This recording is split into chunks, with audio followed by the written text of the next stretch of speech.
On découvre le four à pizza Etna Rotenté de la marque danoise WIT. Je suis très heureux de vous le présenter car nous sommes dans une période où bon nombre de personnes souhaitent faire l'acquisition d'un four permettant de réaliser des pizzas facilement à la maison. Et la marque WIT a réussi à se distinguer en proposant un produit très robuste, durable et surtout au résultat professionnel comme vous allez le voir. Le design pourrait ne pas être important pour certains, néanmoins je trouve l'esthétique incroyable. On le retrouve en 4 couleurs. La orange, donc, qui est une couleur, on va dire, la plus originale. Ensuite, en couleur un peu plus lambda, vous avez le noir et le gris. Puis enfin, celle que j'ai choisie, le stone, donc un beige pierre. Je trouve cette couleur plutôt très sympa. Voilà, quand vous avez des amis avec vous sur la terrasse, ça apporte une touche de design et d'esthétique très sympa. Et on va dire que c'est une couleur un petit peu passe-partout. Après avoir fait mes pizzas dans des fours jusqu'à présent plutôt entrée de gamme, j'ai choisi le Etna Rotenté pour 3 raisons. Numéro 1. Comme son nom l'indique, la plaque rotative vous enlève la lourde tâche parfois de devoir, avec la pelle, faire tourner les pizzas au fur et à mesure. Alors certes, ça a un côté très convivial et très sympa, néanmoins, cela rajoute une tâche de plus dans le processus de cuisson. Donc on enlève cette tâche grâce à la pierre rotative qui vous permet d'avoir une cuisson à 360 degrés de manière homogène grâce à un moteur qui est positionné en dessous de cette pierre rotative. Numéro 2, le plus gros point faible sur la plupart des fours que vous pouvez trouver sur le marché est une cuisson moins homogène sur le dessous de la pizza. Ici, comme par magie, le problème est résolu. En fait, la marque WIT a intégré un brûleur d'appoint qui se situe sous la pierre rotative que vous pouvez ajuster si nécessaire en cours de cuisson ou tout simplement éteindre.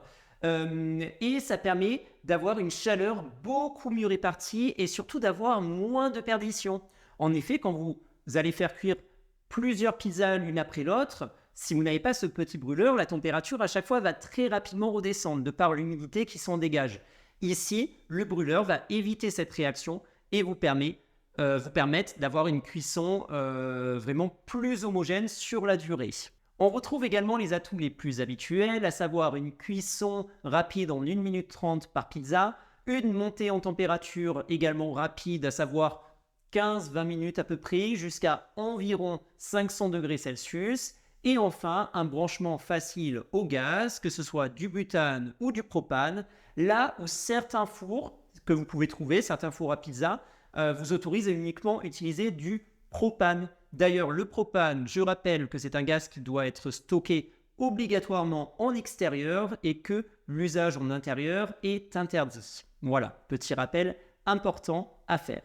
Le dernier point fort est l'isolation. En effet, vous allez pouvoir le constater dès la première cuisson, les parois sont très épaisses. De cette manière, certes, vous avez une température très élevée à l'intérieur, mais la table déjà sur laquelle vous posez le four ne va absolument pas chauffer et les alentours ne sont pas brûlants. C'est grandement appréciable. Enfin, cette solidité entraîne forcément un petit inconvénient, à savoir le côté encombrant et plutôt lourd du four. En effet, il fait près de 30 kg.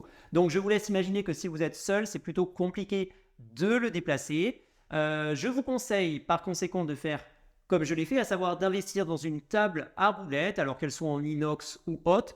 De cette manière, vous pouvez déplacer votre four où vous le souhaitez sans difficulté et surtout pouvoir et être en mesure de le ranger facilement au garage, voilà, tout en étant tout seul.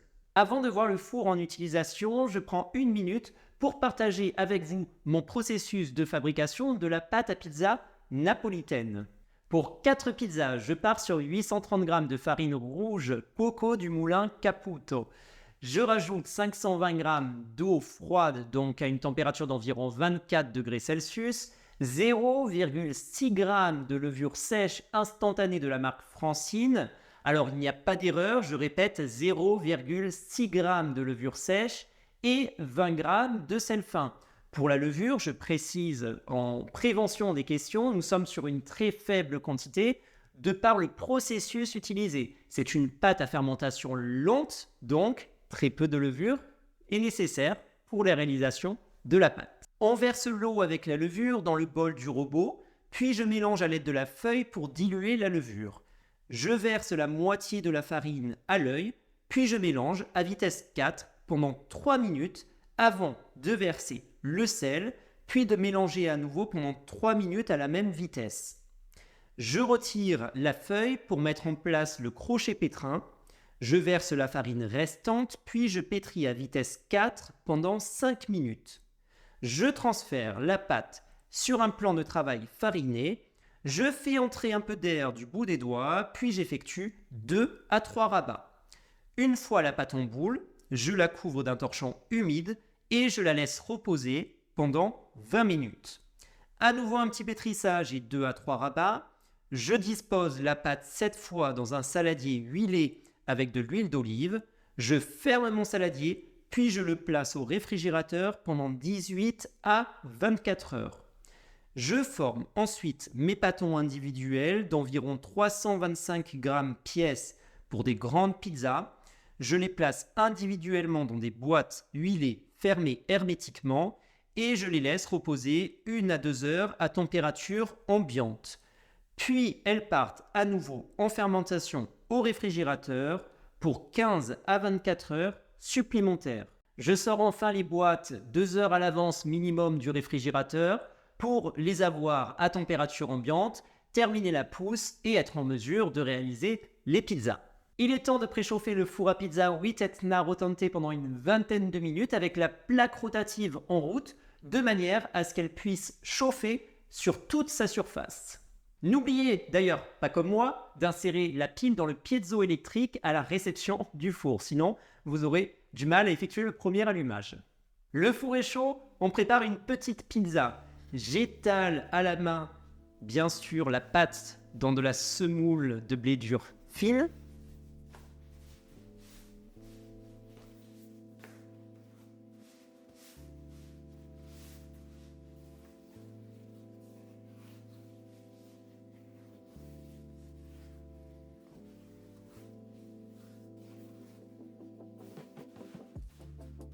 Un peu de sauce tomate, quelques lamelles de jambon, des champignons, de l'origan, avec du fromage râpé, quelques olives.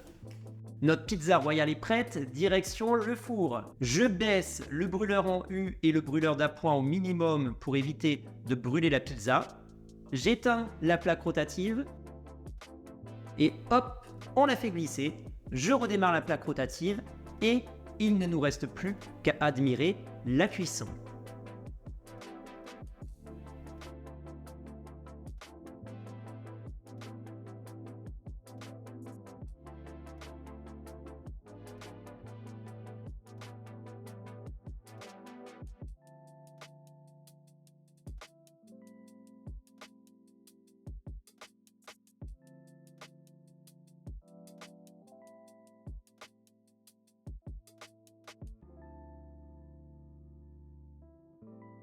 Notre pizza est prête.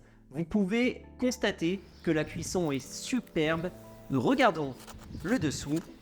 Également, rien à redire.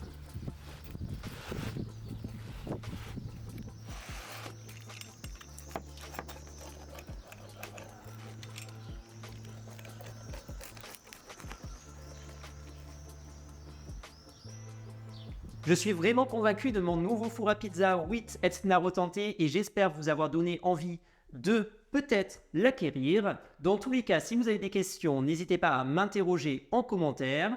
Pensez à vous abonner si ce n'est pas déjà fait. Merci pour votre écoute et à très vite.